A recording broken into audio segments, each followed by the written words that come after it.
iniciar. Lamentablemente, pues no les pude preparar el video, pero vamos ahora a cubrir esa parte que nos hacía falta. Tal como vimos en las últimas dos clases, el presupuesto pues es básicamente la herramienta primaria que tiene el Estado para manejar sus finanzas.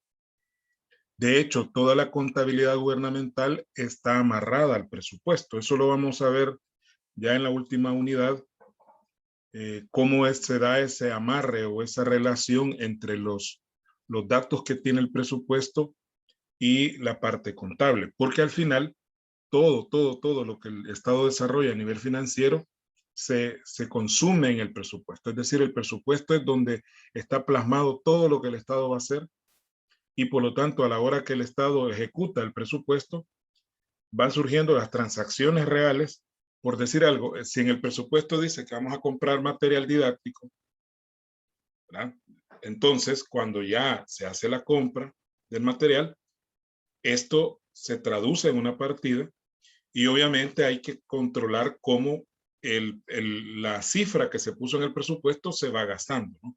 Es como que usted establezca vasitos de agua y en la medida que usted va tomándose cada vasito, pues usted va determinando qué tanto le va a quedar.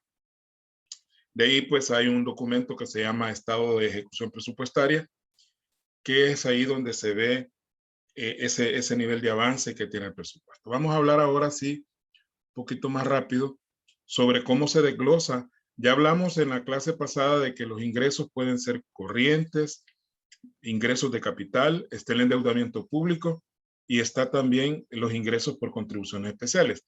Aquí vamos a hablar ya en forma un poco más concreta, un poco más detallada de cómo está estructurado cada uno de esos rubros.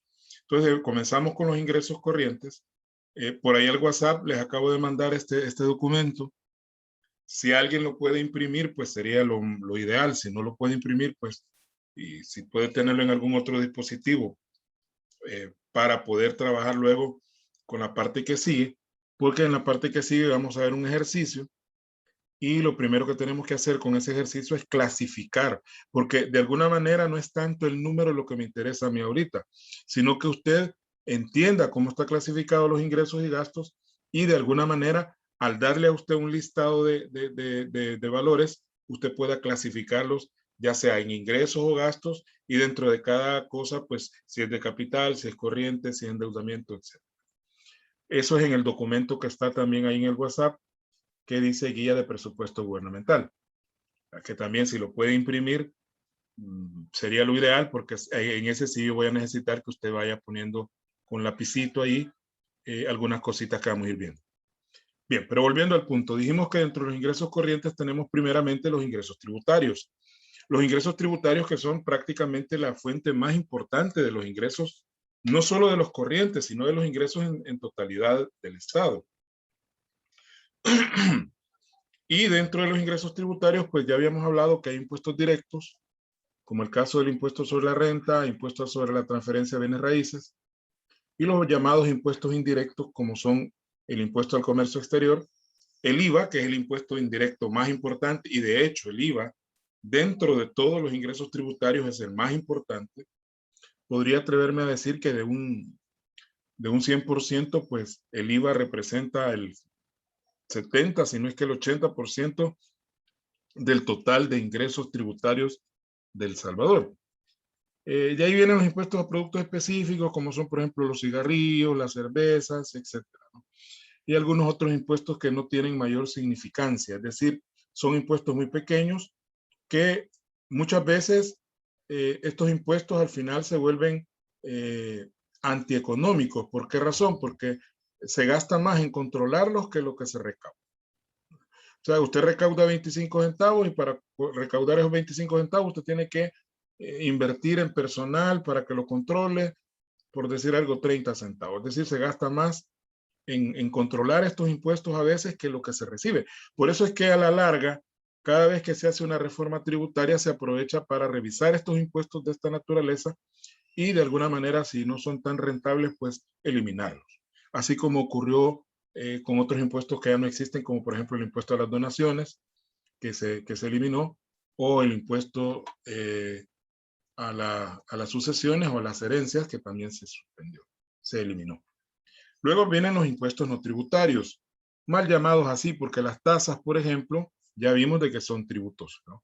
Las tasas son tributos, pero acá, para diferenciarlo de los impuestos, las tasas se ponen como ingresos no tributarios. Recuerde que la tasa, hay un servicio que el Estado presta al contribuyente, de alguna manera puede ser que se lo esté prestando de manera efectiva o que probablemente no, pero que sí exista la posibilidad de recibir. Veamos el caso de las alcaldías, que por ejemplo el alumbrado público, el tren de aseo, todas esas son tasas. Los derechos, que ya había explicado también un poco sobre esto, que se refiere a, por ejemplo, cuando usted va al registro de comercio y va a inscribir la escritura de constitución de su empresa, esa inscripción tiene un costo. Entonces, ese es un derecho. O cuando usted va a hacer Trasén y hace el cambio de placas, o va a obtener su tarjeta de circulación del vehículo, o a obtener su licencia, esos también son derechos. Luego, también el Estado puede obtener ingresos de la venta de bienes y de servicios. Ahí nos referimos que en algunos casos el Estado vende algún tipo de bienes. No es realmente la norma, no es que así va a ser siempre. El Estado en algún momento puede vender algún tipo de bienes y de servicios. Por ejemplo, el Estado pues puede vender esas botellas para el guaro. A veces el Estado las vende. ¿Y por qué? Porque van controladas, ¿sí? No se pueden vender libremente, porque si no medio mundo podría estar embotellando hasta guaro que no es potable, ¿no? Entonces las empresas que se dedican a fabricar licores le compran al Estado los envases y los tapones para poder llevar ese control de qué tanta cantidad de licor se está produciendo. A eso se le llaman productos estancados. Se le llama estancados porque no se venden libremente, ¿verdad? Sino que hay cierto control o cierto límite. Por eso es que a las cantinas en algunos pueblos les llaman estanquillos, porque ahí venden productos estancados. Muy bien. Y también, así como el Estado puede vender bienes, pues también puede vender algún tipo de servicios, ¿verdad? Servicios públicos, que no estén amarrados a tasas, hay que aclarar, ¿verdad? El Estado puede prestar otro tipo de servicios, por ejemplo, el Estado puede arrendar, o sea, alquilar algún local que no utilice. Eso es un servicio, pero no es una tasa, ¿no? Porque la tasa, en lo que cambia es que la tasa es obligatoria, es casi siempre de carácter generalizada, la tasa es casi siempre para todo el mundo. En cambio, un alquiler es un contrato privado donde la persona que está pagándole al Estado pues está recibiendo un servicio de manera muy, muy específica. Bien, vamos a los ingresos financieros. Ahí pues vamos a encontrar una serie de valores como rendimiento de título de valores. Cuando decimos rendimiento, estamos refiriéndonos a las utilidades que un título de valor puede generar y que normalmente están establecidas en forma de intereses. También intereses por préstamos que el Estado le haya efectuado a otras personas, multas e intereses por mora. Este es el caso de las personas que pagan fuera de tiempo sus impuestos, por ejemplo, ahí se le cobra multas y se le cobra intereses. Arrendamiento de bienes, garantías y fianzas, indemnizaciones y valores no reclamados y otros ingresos no clasificados.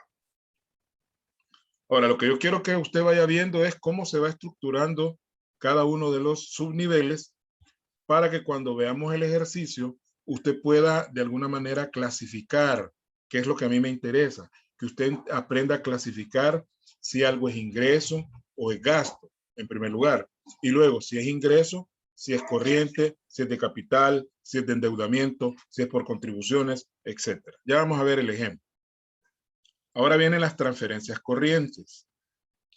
Una transferencia corriente, les iba a mandar los conceptos, no se los mandé. Hoy mismo se los voy a mandar, van a disculpar, pero he estado bastante ocupado. Y pues, de hecho me tuve que venir para la casa porque no había internet en la oficina, tuve que venirme para la casa corriendo porque si no, no hubiera podido darle la clase. Entonces, las transferencias corrientes son dineros que el Estado recibe. En este caso, como son ingresos, el Estado recibe este dinero. ¿De quiénes puede recibir este dinero? Del sector público, es decir, de otras entidades del mismo Estado, Porque hay que aclarar que esta estructura de presupuesto usted la puede adaptar a una entidad específica. Es decir, un ministerio puede usar esta estructura, aunque no va a usar todo lo que dice aquí, pero lo puede adaptar a su propio presupuesto. Es decir, que el presupuesto de cada dependencia del Estado está conforme a este esquema. Entonces, si una institución del Estado piensa recibir dinero de otra, del mismo sector público, entonces del sector público. Y fíjese bien que cuando dice del sector público, del sector privado, del exterior, eso le da a usted la idea que es un ingreso. Porque si dijera al sector público, al sector privado o al exterior, ahí estaríamos hablando de un gasto, ¿verdad? Entonces, ya le estoy dando algunos tips de cómo distinguir una transferencia corriente. Cuando es ingreso, dice del, ¿verdad? Porque viene de allá para acá. Y cuando es gasto, dice al, porque va de acá para allá. Normalmente las transferencias corrientes están en forma de donaciones, más que todo. Donaciones que ya sea el mismo sector público se hace entre ellos, o puede ser una empresa privada que le haga una donación a una entidad del gobierno, o pueden ser dineros que vienen del extranjero, pero que en todo caso la transferencia corriente tiene la característica que no hay obligación de devolverla, ¿verdad? No hay una obligación de devolver ese dinero, sino que es como un regalo, o también aquí incluimos algún tipo de multa, ¿no? No las multas que mencionamos en los ingresos financieros, porque eso tienen más que ver con cuestiones financieras, sino multas de tránsito, por ejemplo. Cuando usted le ponen una esquela y usted va y la paga, ese dinero entra como una transferencia corriente, en este caso del sector privado, ¿verdad? Porque es una persona particular la que estaría brindándole ese dinero al Estado a raíz de una multa. Bien, esos son los ingresos corrientes que dijimos que son aquellos ingresos normales que el Estado tiene y que tienen que ver con su funcionamiento normal. Ahora vamos con los ingresos de capital. Los ingresos de capital, a diferencia de los corrientes, fíjense bien, y eso ya lo habíamos dicho en la clase pasada, los ingresos de capital son aquellos en los cuales el, el Estado va a recibir dinero, pero a cambio de eso va a tener que entregar algún tipo de activo fijo o activo financiero. Tenemos en primer lugar la venta de activos fijos.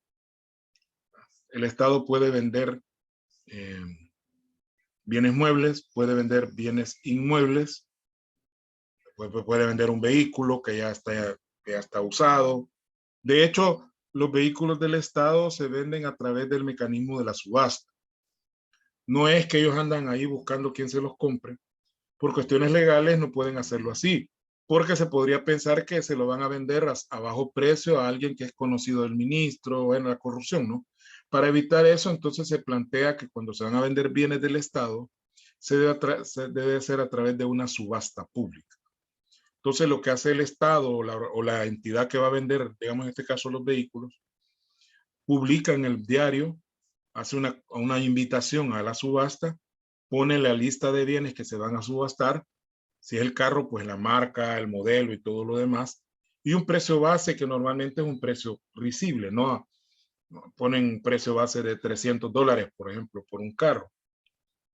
Claro, nadie lo va a comprar a ese precio, no creo que nadie llegue a comprarlo a mayor precio, como se va a hacer en subasta. Entonces, el día de la subasta llegan todas las personas interesadas y se hace la puja. La puja es ese proceso de ofrecer, ¿verdad? Se ofrece. Está una persona encargada de hacer la subasta y están las personas, yo doy 1,000, yo doy 1,500, yo doy tanto. Y el que da más, el que ofrece más, a ese se le da, ¿no? El carro puede llegar a ser vendido en varios miles de dólares. Entonces se hace así para evitar aquello de que se le vaya a vender en privado a una persona que es familiar del ministro o del director o de la persona que esté a cargo.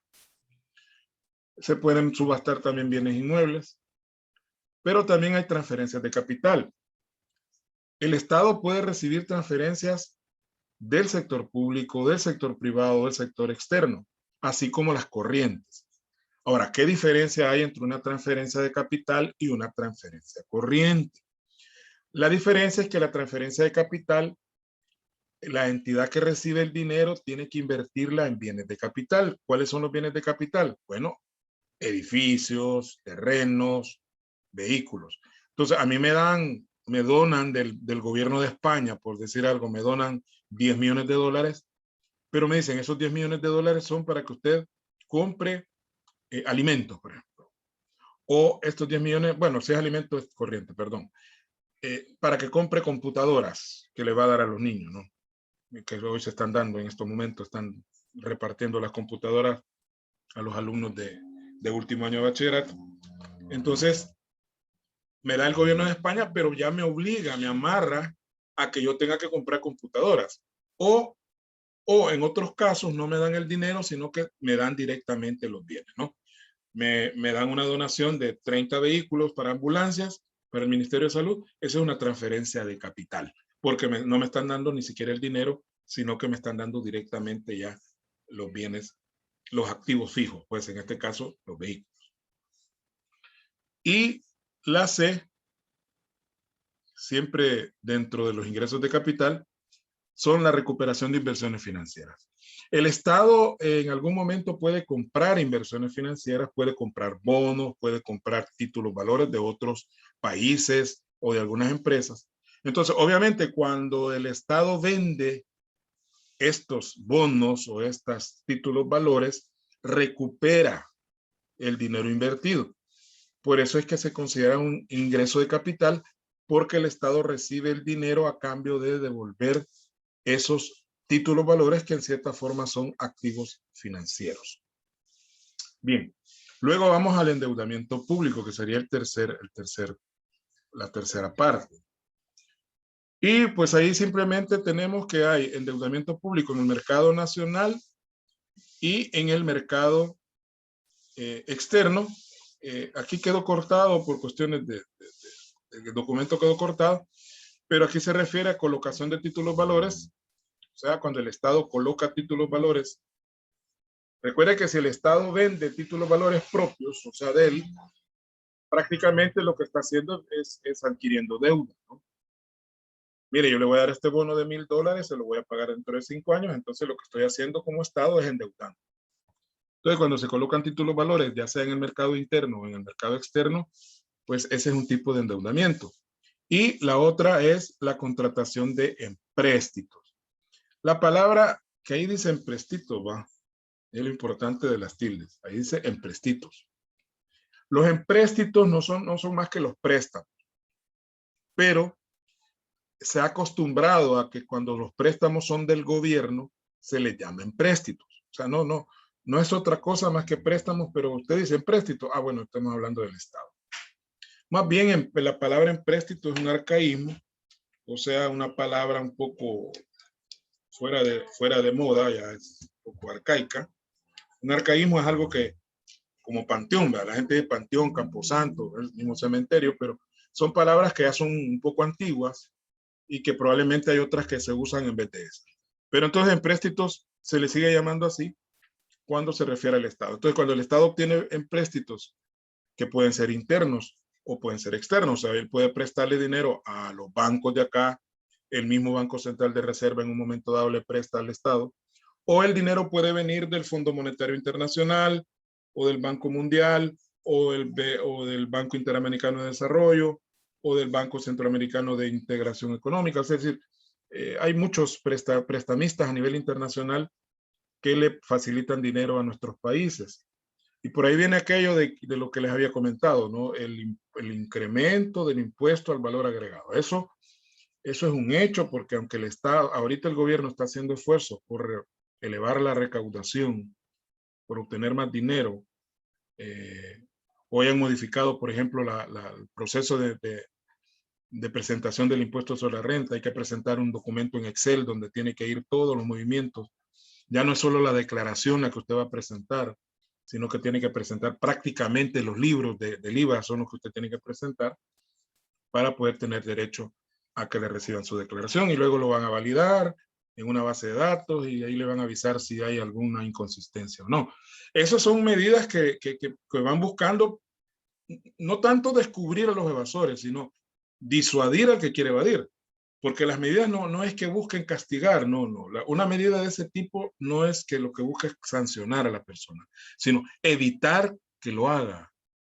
Es decir, usted dice, no, no, si me arriesgo y meto aquí gato por liebre, me van a meter preso, o me van a cobrar más, o me van a poner multa, mejor lo hago correctamente, ¿verdad? Esas medidas son para eso. No, la idea no es castigar al contribuyente, sino evitar que cometa faltas. Entonces, por ahí está el otro Dale SB, ¿verdad? Que es nuevo volado para que usted puede jugar en línea y que ese es sacar de pisto, ¿no? Por favor, no vayan a caer en esas trampas. Debo de participar en concursos de línea y que va a ganar tantos miles. Eso hasta cierto punto es falso, ¿no? Es igual que la Lotería Nacional, es lo mismo. De hecho, de eso depende, ¿no? Que es otra forma que está usando el Estado, el gobierno salvadoreño, para incrementar. Pero yo no creo que con esas medidas, con ese tipo de proyectos, logren mucho. Lo más seguro es que el IVA se aumente, ¿no? Mínimo el 15%. Y las contribuciones especiales, que aquí no están todas, hay que aclararlo, están quizás las más representativas y que por ahí pues les voy a dar otro trabajito de investigación, porque ya les dejé el anterior, ¿verdad? Por ahí les subí el manual del SAFI a Classroom. Ahí está el manual del SAFI para que ustedes puedan enriquecer lo que les ha tocado investigar de cada una de las áreas de los subsistemas. Ahí está un poquito más detallado lo que es cada uno de los subsistemas. Así que consulten Classroom porque ahí está. Ahora bien, contribución especial sobre el diésel y gasolina. Esta contribución sobre el diésel y gasolina es lo que nosotros, esta es la contribución, hay que aclarar. Estamos aquí a la parte de los ingresos. El ingreso se llama contribución especial sobre diésel y gasolina, que son 20 centavos por cada galón de aceite, perdón, de gasolina o de diésel que usted consume. Claro, cuando usted va a la gasolinera y le dan su factura, si usted solo pide factura de consumidor final, ahí solo le pone tantos galones a tanto cada galón, tanto, ¿no? Pero si usted pide un comprobante de crédito fiscal, entonces sí le desglosan cuánto es de esta contribución. Ahora, ¿a dónde va a ir a parar esta contribución? Va a ir a parar al FOVIAL. Pero ya cuando hablamos del FOVIAL, ya es el lado del gasto, ¿verdad? En el gasto ya se llama Fondo de Mejoramiento, ya vamos a ver eso. FOVIAL. Luego tenemos la contribución especial sobre bebidas alcohólicas, tabaco y armas. O sea, las bebidas alcohólicas pagan una contribución especial que tiene dos componentes. Uno que es el impuesto ad valorem y el otro que se llama impuesto específico. El ad valorem es que se calcula como un porcentaje sobre el precio del guaro. Se toma la medida el litro, no es la botella de 750, sino que el litro es el que se toma como base para medir esto. Si el litro vale, claro, así a nivel de precio o sea, precio sin IVA, o sea, el precio neto, ¿no? Digamos que vale, el litro vale $6, entonces, y si le va a agregar un ad valorem del 20%, entonces 6 por el 20% es 1.20, ¿no? Habría 1.20 solo de ad valorem, que habría que agregarle al precio. Y se le cobra también un impuesto específico que normalmente anda por el 0. No sé cuánto por ciento, es un valor muy chiquito, por grado alcohólico. Es decir, porque los alcoholes, las bebidas alcohólicas tienen graduación. Por ejemplo, una cerveza anda por 5 y algo por ciento de grado alcohólico. Pero ya si hablamos de un licor suave, anda por el 25%. Y así va, ¿no? 30, hasta llegar al whisky que haga el 43%. Entonces quiere decir que entre más fuerte es el guaro, también se le cobra más. O sea que el guaro paga por dos cosas, paga por precio y paga por fuerte. Tabaco igual, ¿verdad? Pero ahí no se toman graduación, ahí solo se le cobra un ad valorem y un específico, pero no tiene nada que ver con grado alcohólico porque no es alcohol. Y las armas, que ahí pues se paga un derecho por, ya sea por portar armas, hay un pago, y por tenencia hay otro pago. Hay que aclarar que son dos cosas diferentes, tenencia y portación. Si usted solo ha pagado tenencia, usted puede tener arma, pero la tiene en su casa guardada y obviamente en una necesidad usted la va a usar. Pero no puede andar en el pueblo con la pistola en el cinturón, porque usted solo ha pagado derecho de tenencia. Ya si usted paga adicionalmente el derecho de portación, entonces usted puede andar en la calle con la pistola, pero también hay restricciones porque hay zonas donde usted no debe usar armas. Hay lo que le llaman veda de armas, ¿no? Usted se ha fijado, no sé si ahí donde ustedes viven, hay unos rotulitos ahí, hay una pistolita, hay una rayita roja encima, que quiere decir que ahí es prohibido el uso de armas. De hecho, es prohibido usar armas en lugares públicos. Así parques o el cine, cosas así, no se puede usar armas. De hecho, las armas deben estar consagradas para las personas que se dedican a seguridad, ¿no? Específicamente. Bueno, ahí hay otro pistillo que el Estado recibe. Ahora, no todo este dinero va a parar a Fosalud, hay que aclarar, ¿verdad? Parte de este dinero va a Fosalud, pero hay otra parte que va a otros fines. Hay que aclarar eso. Pero un gran porcentaje del valor que se percibe de este tipo de contribuciones va a Fosalud. Contribución especial para promoción turística. Esto se cobra a los hoteles, a las aerolíneas. Claro, lo paga el cliente, ¿no? Por ejemplo, si usted va a un hotel y a un hostal aquí en La Palma, usted paga, cada vez que paga, cuando usted paga la habitación, ahí le cargan un porcentaje que va a ir a parar a esta contribución. Esta sí está amarrada directamente con Corsatur, que es la institución que se encarga de manejar el turismo a nivel interno, junto con el Instituto Salvadoreño de Turismo. Y la contribución especial para la estabilización de las tarifas de servicio público de transporte colectivo y pasajeros, un nombre muy largo, conocido como Cotrans, así se le llama, Cotrans, para hacerlo más pequeño. Esta pues fue creada ya por el año 2008, cuando se dio la primera crisis económica mundial, bueno, la crisis económica mundial más reciente,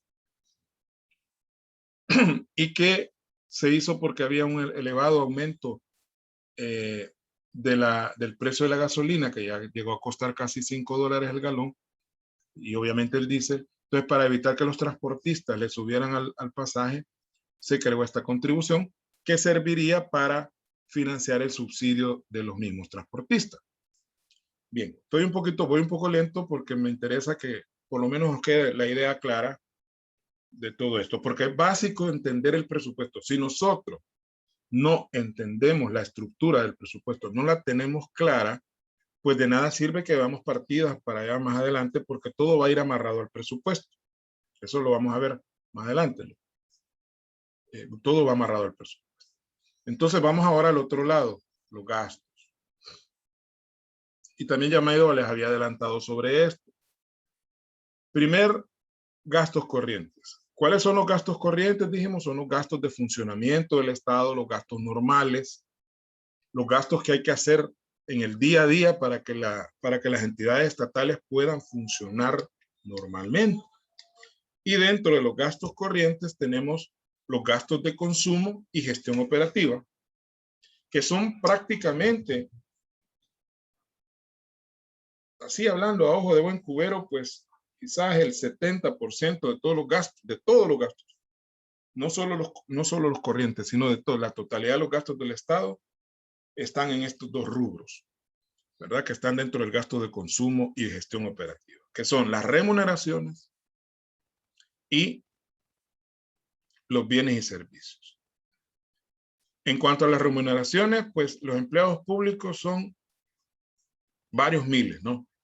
Si no es que pasarían del millón, creo yo. Ahí tenemos enfermeras, profesores, policías, oficinistas, barrenderos, tenemos contadores, tenemos diputados, también están en esa, ministros, ahí están, ¿qué? Una gran cantidad de personas que están trabajando para el Estado y que reciben una remuneración.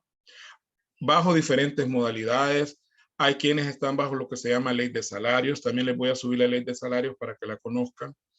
La ley de salarios no es más que un listado de todas las plazas que existen en el Estado cuántas plazas hay en cada dependencia y cuál es el salario asignado a cada plaza. Ahora, el problema es que hasta qué punto estas plazas son necesarias. ¿Hasta qué punto es necesario que en una oficina haya 10 personas? ¿Qué tan probable sería que en lugar de tener 10 personas en una oficina tuviéramos 7, tuviéramos 6? Probablemente sí, pero como el Estado ha crecido enormemente en los últimos 50 años, el aparato estatal ha crecido, a pesar de que en los años 90, pues el gobierno de Arena trató de reducir personal y de hecho se dieron un montón de decretos para que la gente se fuera, lo que se llama decretos de retiro voluntario, que ni tan voluntario a veces, sino que le dicen, bueno, agarra el decreto o se va sin nada, ¿verdad? Entonces ahí le ofrecen que tantos salarios para que se vaya, una indemnización. Entonces el problema es también que se tiene un enfoque keynesiano del Estado. Cuando digo keynesiano, Keynes o Keynes, que se puede en inglés, ¿verdad? John Maynard Keynes, fue un economista que ayudó en la reactivación económica de los años 30. En los años 30 hubo una gran crisis económica a nivel mundial, y entonces hubo una gran cantidad, un gran desempleo. Bueno, hay una cuestión, hay una historia económica que para cuando yo doy bancaria, pues ahí profundizo un poco más en eso. Pero lo que les quiero decir es de que cuando se quería reactivar, una de las propuestas de Keynes o de Keynes fue, miren, la gente no tiene trabajo y como no tienen trabajo no tienen ingresos y como no tienen ingresos no pueden comprar nada y como no pueden comprar nada, entonces las empresas no pueden fabricar nada porque no compra nada la gente. Entonces lo que necesitamos es que la gente tenga pisto. Entonces lo que debemos hacer es que el Estado debe contratar a este montón de gente desempleada, pagarles un salario aunque no hagan nada, pero ya con ese salario van a ir al mercado, van a ir al almacén, van a ir a cualquier lado, van a comprar, van a consumir, y entonces las empresas van a empezar a fabricar porque van a tener incentivo para fabricar. Y de hecho en ese momento funcionó. O sea, el Estado se hizo cargo de darle pisto a la gente, aunque no hicieran nada, para que la gente pudiera gastar. Y aquí en El Salvador se ha tenido esa visión keynesiana desde siempre. O sea, que para evitar el desempleo, entonces el Estado que asuma, el Estado que contrate a ese montón de gente para que no esté sin hacer nada y que la economía funcione. Entonces, esa es una de las teorías, el enfoque keynesiano que tiene nuestro Estado, el salvadoreño, que el Estado debe ser el que recoja todo lo que la empresa privada no quiere. Y así vemos un montón de gente en todo lugar que prácticamente no hacen gran cosa, pero tienen su salario fijo, ¿no? Y por lo menos gastan. Y si gastan, pues la economía se mantiene. Pero también dentro de estos gastos de gestión y de consumo están los bienes y servicios. O sea, el Estado también paga alquileres, paga transportes, compra bienes como por ejemplo comida, porque hasta comida compra el Estado, compra material didáctico, compra combustibles, compra repuestos, compra llantas, etcétera. Todo esto va dentro de los gastos de bienes y servicios. Vamos a reiniciar. Me faltan 2 minutos, pero para que no nos vaya a cortar de tajo, vamos a cerrar ahorita y luego nos reincorporamos, jóvenes.